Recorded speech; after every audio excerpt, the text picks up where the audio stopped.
প্রেমে রসিক হব কেমনে বলছে করিমানা কাম ছাড়ে না মদনে প্রেম রসিক হব কেমনে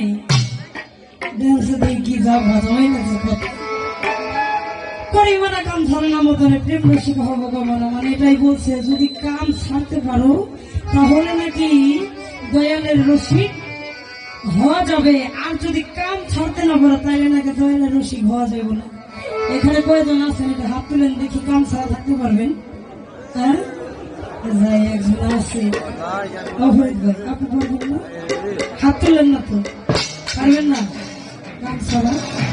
হ্যাঁ এগুলো পারবো এর যে মানে ওই মধ্যে ঘুরতে ঘুরতে যে সব শেষ ওইটা বুঝতেছে না কয় পারো করিমানা কাম ছাড়ে না মদনে প্রেম রসিক হওয়া কেমনে যদি এই কাম না ছাড়লে যদি দয়ালের রসিক হওয়া না যায় তাহলে এই পৃথিবীতে মহান আল্লাহ তাআলা কেন আদম আর হাওয়াকে সৃষ্টি করছে?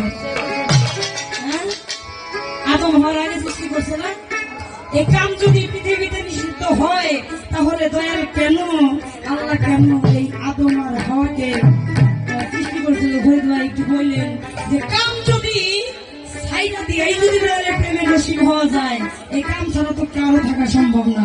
তাহলে আল্লাহ কেন এই পৃথিবীতে কাম সৃষ্টি করছে, কেন এই পৃথিবীতে আদম আর হাওয়াকে সৃষ্টি করছে এটা একটু বললেন।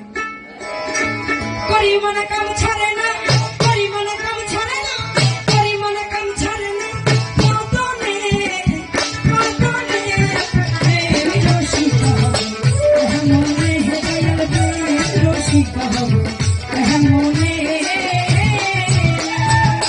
করিমানা কাম ছাড়ে না করিমানা কাম ছাড়ে না করিমানা কাম ছাড়ে না মদনে মদনে প্রেম রসিক হব মনে গুরু প্রেম রসিক হব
মনে সাধুরা চুরি করে চোরেরা সব পালাই ধরে সাইডে বলছেন ভগৎ কবি বলছেন এই কথাটার মানে একটু বুঝাই দেন তো।